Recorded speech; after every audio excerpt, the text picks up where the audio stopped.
Halo Sobat Akuntansi, kembali lagi bersama aku di video pembelajaran kali ini. Kali ini kita akan membahas suatu materi yang mungkin bagi kalian udah familiar banget nih, yaitu tentang pajak penghasilan atau PPh.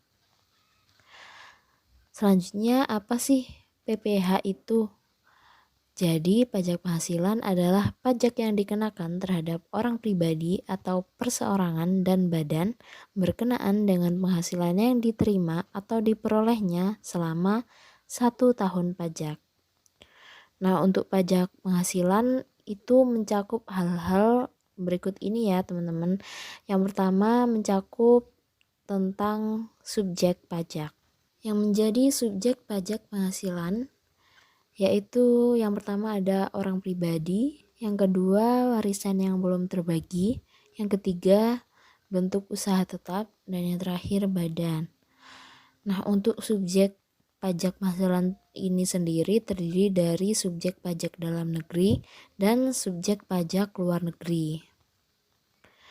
Yang dimaksud dengan subjek pajak dalam negeri adalah orang pribadi yang bertempat tinggal di Indonesia atau orang pribadi yang berada di Indonesia lebih dari 183 hari dalam jangka waktu 12 bulan atau orang pribadi yang dalam suatu tahun pajak berada di Indonesia dan mempunyai niat untuk bertempat tinggal di Indonesia. Lalu badan yang didirikan atau bertempat kedudukan di Indonesia. Yang terakhir, warisan yang belum terbagi sebagai satu kesatuan menggantikan yang berhak. Lalu untuk yang dimaksud dengan subjek pajak luar negeri adalah orang pribadi yang tidak bertempat tinggal di Indonesia atau berada di Indonesia tidak lebih dari 183 hari dalam jangka waktu 12 bulan. Dan badan yang tidak didirikan dan tidak bertempat kedudukan di Indonesia yang menjalankan usaha atau melakukan kegiatan melalui bentuk usaha tetap di Indonesia. Lalu orang pribadi yang tidak bertempat tinggal di Indonesia atau berada di Indonesia tidak lebih dari 183 hari dalam jangka waktu 12 bulan dan badan yang tidak didirikan dan tidak bertempat berkedudukan di Indonesia yang dapat menerima atau memperoleh penghasilan dari Indonesia bukan dari menjalankan usaha atau melakukan kegiatan melalui bentuk usaha tetap di Indonesia.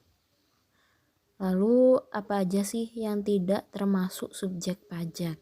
Yang pertama ada Badan Perwakilan Negara Asing, yang kedua pejabat-pejabat perwakilan diplomatik dan konsulat atau pejabat-pejabat lain dari negara asing dan orang-orang yang diperbantukan kepada mereka yang bekerja pada dan bertempat tinggal bersama mereka dengan syarat bukan warga negara Indonesia dan di Indonesia tidak menerima atau memperoleh penghasilan di luar jabatan atau pekerjaannya, serta negara yang bersangkutan memberikan perlakuan timbal balik.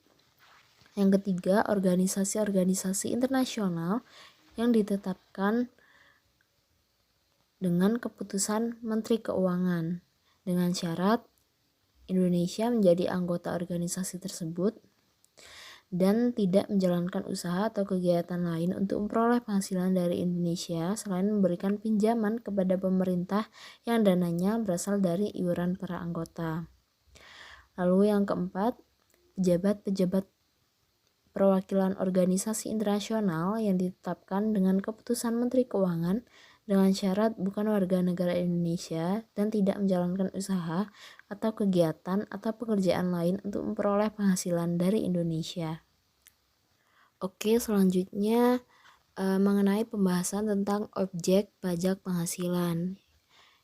Yang pertama, penggantian atau imbalan berkenaan dengan pekerjaan atau jasa yang diterima atau diperoleh termasuk gaji, upah, tunjangan, honorium, komisi, bonus, gratifikasi, uang pensiun, atau imbalan dalam bentuk lainnya kecuali ditentukan lain dalam undang-undang. Yang kedua, hadiah dari undian atau pekerjaan atau kegiatan dan penghargaan. Yang ketiga, laba usaha. Yang keempat, keuntungan karena penjualan atau karena pengalihan harta. Yang kelima, Penerimaan kembali pembayaran pajak yang telah dibebankan sebagai biaya. Yang keenam, bunga termasuk diskonto dan imbalan karena jaminan pengembalian utang. Selanjutnya, dividen dengan nama dan dalam bentuk apapun termasuk dividen dari perusahaan asuransi kepada pemegang polis dan pembagian sisa hasil usaha koperasi. Selanjutnya ada royalti, lalu ada sewa dan penghasilan lain sehubungan dengan penggunaan harta, lalu penerimaan atau perolehan pembayaran berkala, lalu keuntungan karena pembebasan utang kecuali sampai dengan jumlah tertentu yang ditetapkan dengan peraturan pemerintah. Selanjutnya keuntungan karena selisih kurs mata uang asing. Selanjutnya selisih lebih karena penilaian kembali aktiva. Selanjutnya ada premi asuransi, lalu iuran yang diterima atau diperoleh perkumpulan dari anggotanya yang terdiri dari wajib pajak yang menjalankan usaha atau pekerjaan bebas. Dan yang terakhir, tambahan kekayaan neto yang berasal dari penghasilan yang belum dikenakan pajak. Selanjutnya kita akan membahas mengenai penghasilan yang tidak termasuk objek pajak. Yang pertama ada bantuan atau sumbangan, termasuk zakat yang diterima oleh badan amil zakat, lembaga amil zakat yang dibentuk atau disahkan oleh pemerintah dan para penerima zakat yang berhak. Yang kedua ada harta hibahan yang diterima oleh keluarga sedarah dalam garis keturunan lurus 1 derajat dan oleh badan keagamaan atau badan pendidikan atau badan sosial atau pengusaha kecil termasuk koperasi yang ditetapkan oleh Menteri Keuangan. Yang ketiga warisan. Yang keempat harta termasuk setoran tunai yang diterima oleh badan. Selanjutnya pembayaran dari perusahaan asuransi kepada orang pribadi sehubungan dengan asuransi kesehatan, asuransi kecelakaan, asuransi jiwa, asuransi dui guna, dan asuransi beasiswa. Selanjutnya dividen atau bagian laba yang diterima atau diperoleh perseroan terbatas sebagai wajib pajak dalam negeri, koperasi, badan usaha milik negara, badan usaha milik daerah dari penyertaan modal pada badan usaha yang didirikan dan bertempat kedudukan di Indonesia. Selanjutnya, iuran yang diterima atau diperoleh dana pensiun yang pendiriannya telah disahkan Menteri Keuangan, baik yang dibayar oleh pemberi kerja maupun pegawai. Selanjutnya, penghasilan dari modal yang ditanamkan oleh dana pensiun sebagaimana dimaksud dalam bidang-bidang tertentu yang ditetapkan dengan keputusan Menteri Keuangan. Selanjutnya, bagian laba yang diterima atau diperoleh anggota dari perseroan komanditer yang modalnya tidak terbagi atas saham-saham persekutuan, perkumpulan, firma, dan kongsi. Selanjutnya, bunga obligasi yang diterima atau diperoleh perusahaan reksadana selama 5 tahun pertama sejak pendirian perusahaan atau pemberian izin usaha. Yang terakhir, penghasilan yang diterima atau diperoleh perusahaan modal ventura berupa bagian laba dari badan pasangan usaha yang didirikan dan menjalankan usaha atau kegiatan di Indonesia. Oke, selanjutnya kita akan bahas mengenai pengurang penghasilan. Nah, yang pertama ada biaya yang diperkenankan sebagai pengurang atau deductible expense. Nah, yang pertama ada biaya yang secara langsung atau tidak langsung berkaitan dengan kegiatan usaha. Nah, biaya ini misalnya pembelian bahan, bunga, sewa, royalti, biaya perjalanan, biaya pengolahan limbah, premi asuransi, biaya promosi, biaya administrasi, dan lain-lain. Yang kedua, penyusutan atas pengeluaran untuk memperoleh harta berwujud dan amortisasi atas pengeluaran untuk memperoleh hak dan atas biaya lain yang mempunyai masa manfaat lebih dari 1 tahun. Yang ketiga, iuran kepada dana pensiun yang pendiriannya telah disahkan oleh Menteri Keuangan. Selanjutnya, kerugian karena penjualan atau pengalihan harta yang dimiliki dan digunakan dalam perusahaan atau yang dimiliki untuk mendapatkan, menagih, dan memelihara penghasilan. Selanjutnya, kerugian selisih kurs mata uang asing. Selanjutnya, biaya penelitian dan pengembangan perusahaan yang dilakukan di Indonesia. Selanjutnya, ada biaya beasiswa, magang, dan pelatihan. Lalu ada piutang yang nyata-nyata tidak dapat ditagih yang pelaksanaannya diatur lebih lanjut dengan atau berdasarkan peraturan Menteri Keuangan. Lalu sumbangan dalam rangka penanggulangan bencana nasional yang ketentuannya diatur dengan peraturan pemerintah. Selanjutnya ada sumbangan dalam rangka penelitian dan pengembangan yang dilakukan di Indonesia yang ketentuannya diatur dengan peraturan pemerintah. Lalu ada biaya pembangunan infrastruktur sosial yang ketentuannya diatur dengan peraturan pemerintah. Lalu sumbangan fasilitas pendidikan yang ketentuannya diatur dengan peraturan pemerintah. Yang terakhir, sumbangan dalam rangka pembinaan olahraga yang ketentuannya diatur dengan peraturan pemerintah. Selanjutnya, ada biaya yang tidak diperkenankan sebagai pengurang atau non-deductible expense. Yang pertama, ini ada pembagian laba dengan nama dan dalam bentuk apapun seperti dividen, termasuk dividen yang dibayarkan oleh perusahaan asuransi kepada pemegang polis dan pembagian sisa hasil usaha koperasi. Yang kedua ada biaya yang dibebankan atau dikeluarkan untuk kepentingan pribadi pemegang saham, sekutu, dan anggota. Yang ketiga ada pembentukan atau pemupukan dana cadangan yang ketentuan dan syarat-syaratnya diatur dengan atau berdasarkan peraturan Menteri Keuangan.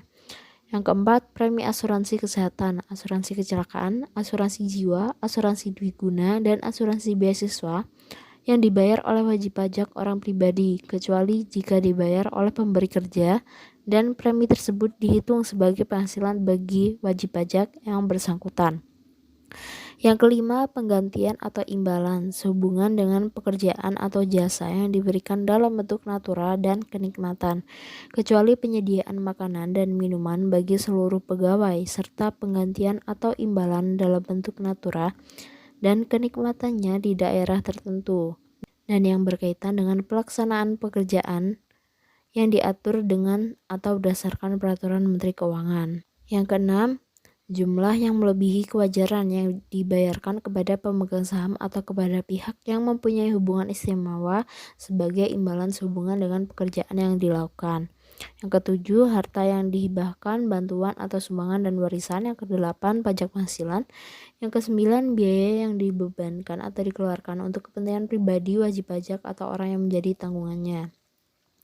Yang ke-10, gaji yang dibayarkan kepada anggota persekutuan, firma, atau perseroan komanditer yang modalnya tidak terbagi atas saham.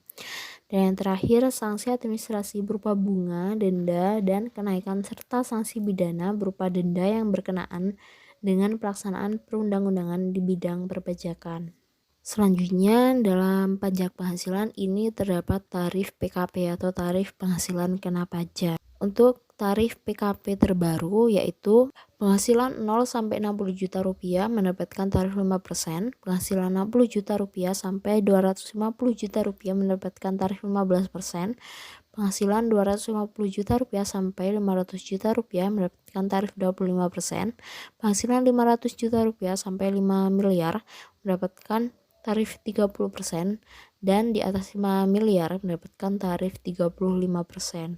Selain ada tarif PKP, dalam PPh juga ada tarif PTKP atau tarif penghasilan tidak kena pajak. Nah, ini dibagi menjadi 3 golongan. Yang pertama, orang yang belum menikah. Lalu golongan selanjutnya yaitu golongan yang sudah menikah. Lalu untuk golongan yang terakhir yaitu orang yang sudah menikah. Jadi untuk penghasilan antara suami dan istri itu digabung. Selanjutnya mengenai pelunasan pajak penghasilan itu dibagi menjadi 3. Yang pertama, pelunasan pajak dalam tahun berjalan melalui pihak lain. Yang kedua, pelunasan pajak dalam tahun berjalan oleh wajib pajak sendiri. Yang ketiga, pelunasan pajak saat akhir tahun pajak. Oke, cukup sekian penjelasan mengenai materi tentang pajak penghasilan. Saya harap teman-teman udah cukup paham semua ya. Jangan lupa like, komen, dan subscribe channel kami yaitu HMA Polinema. Semoga bermanfaat dan sampai jumpa.